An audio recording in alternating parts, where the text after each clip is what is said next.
What's up, guys? Golden Knight here.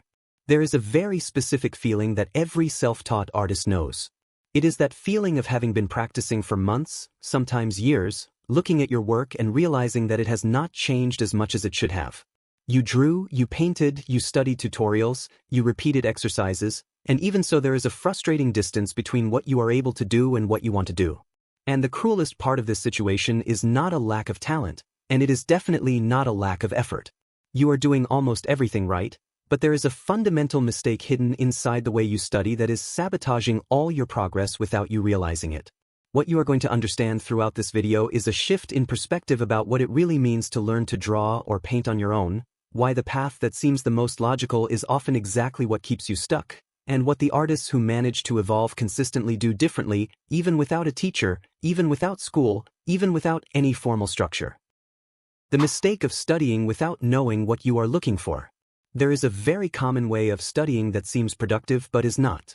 You open a tutorial, watch it from beginning to end, try to reproduce what the artist did, and when you finish you feel that momentary satisfaction of having completed something. Then you open another tutorial, do the same thing, and you keep accumulating these experiences as if each one were a brick in a construction. The problem is that without a clear direction, those bricks do not form a wall. They remain scattered across the floor, and you continue without real structure, without a foundation, without anything to support the next level of your development. What is missing in this process is not more content. It is a question that needs to come before any study. What specifically do I still not know how to do, and why does it matter now? This question seems simple, but most self-taught artists never stop to truly answer it.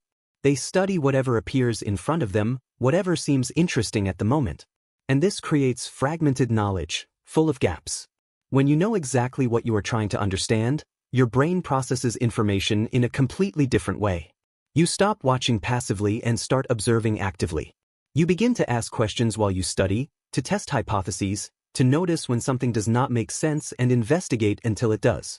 This state of active engagement is where real learning happens, and it is impossible when you do not know what you are looking for. This does not mean that you need a rigid plan or a formal academic structure. It means that before opening any tutorial or starting any exercise, it is worth a few minutes of honesty with yourself about exactly where your work is failing. Not in a generic way, not a "I need to improve everything," but something specific enough to guide your attention. Because directed attention is the most powerful resource a self-taught artist has, and wasting it on random content is one of the most common reasons why talented artists stay stuck in the same place for years. The illusion that reproducing is the same as learning. If you have ever spent hours copying another artist's work, following a step-by-step tutorial, or trying to replicate a reference as faithfully as possible, you know how incredibly productive this process can feel.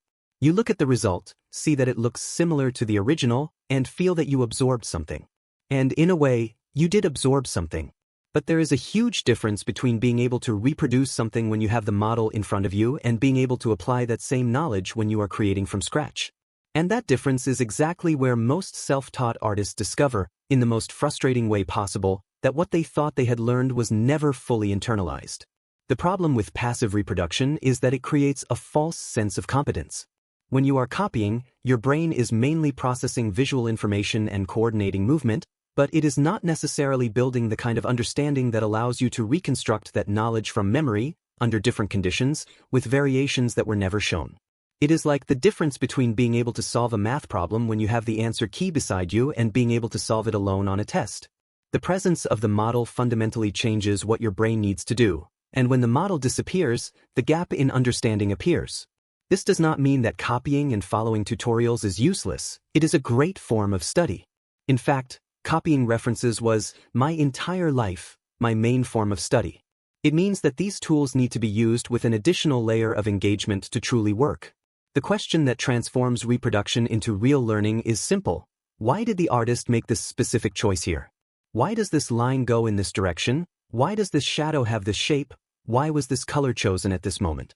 When you begin to investigate the reasoning behind the decisions instead of just replicating the visual result, you begin to build an understanding that belongs to you, that you can carry into any situation, with or without reference.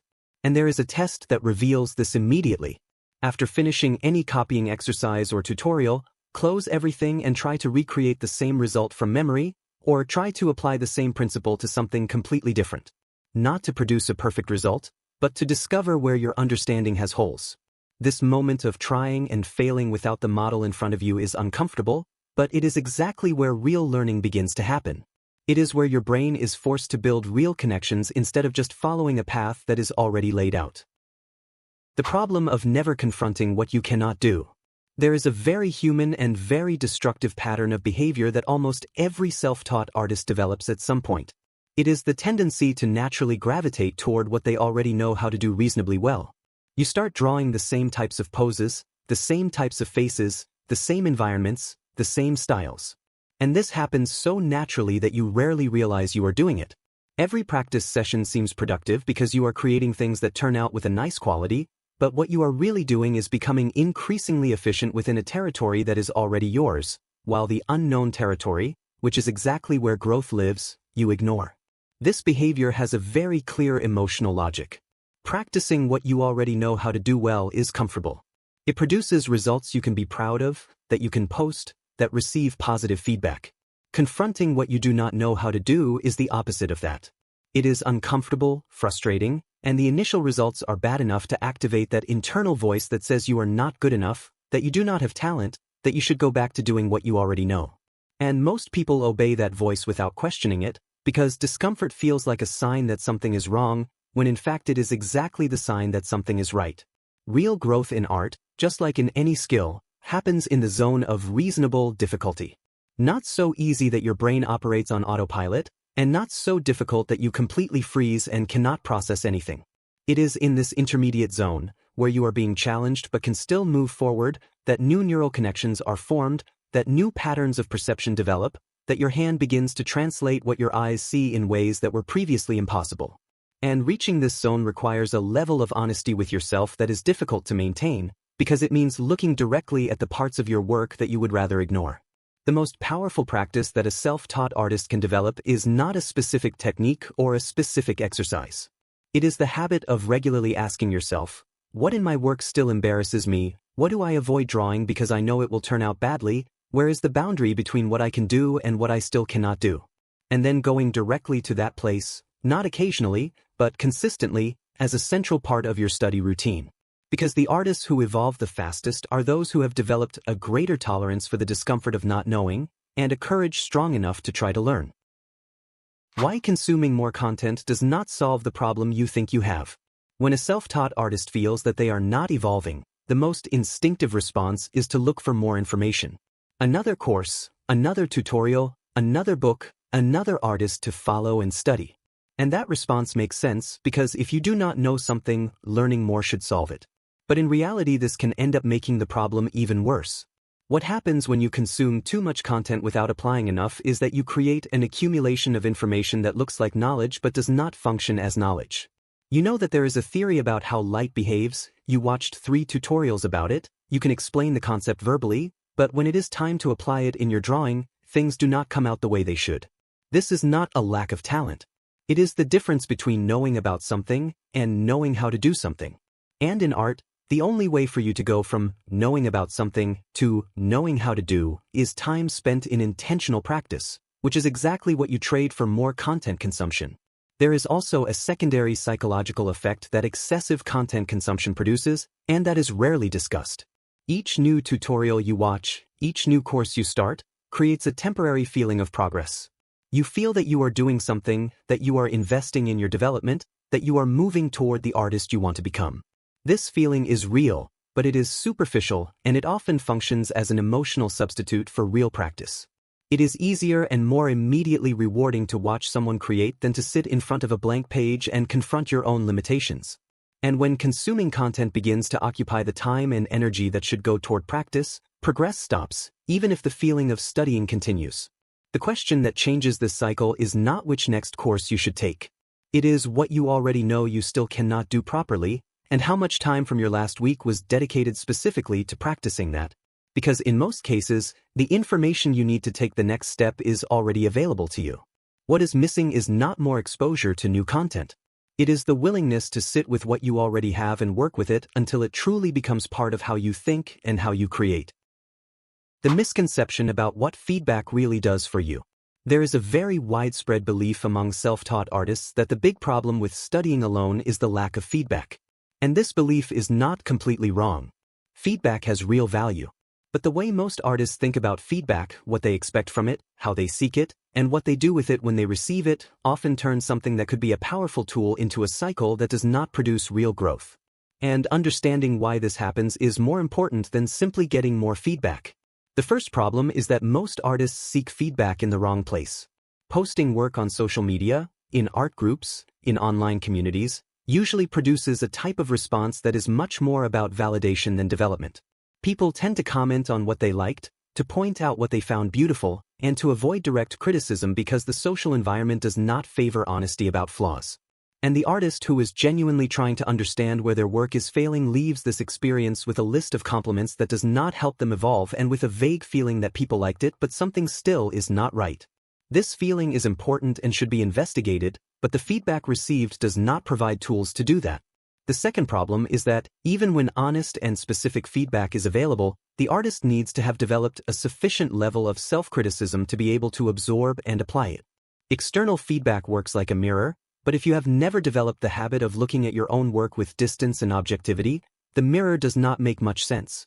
You hear that the perspective is wrong, that the anatomy has problems, that the composition does not work, but without the ability to see these things on your own, the feedback remains information that enters but does not connect to anything inside you, and the next time you sit down to create, the same problems appear because you never developed the eyes to see them by yourself. What truly transforms an artist is not the amount of external feedback they receive. It is the quality of the internal dialogue they develop with their own work. The ability to finish a drawing, step back, look at it with freshness, and accurately identify what is working and what is not, without needing anyone to say it. This does not mean ignoring external feedback. It means first building the internal foundation that allows external feedback to be truly used. And this foundation is built through a specific and deliberate practice of analyzing your own work, which most self-taught artists never do systematically because no one ever explained that it was necessary. Why comparison with other artists distorts your perception of your own progress? Never in history has it been so easy to have access to the work of the best artists in the world, and never in history has this been so psychologically destructive for developing artists. Not because seeing high-quality work is bad in itself, but because, for some people, the way the brain processes comparison is fundamentally distorted, and this distortion has direct consequences on how you evaluate your own progress, how you feel about your development, and even on the decisions you make about what to study and how to study. The central problem of comparison is that it almost always happens between unfair points.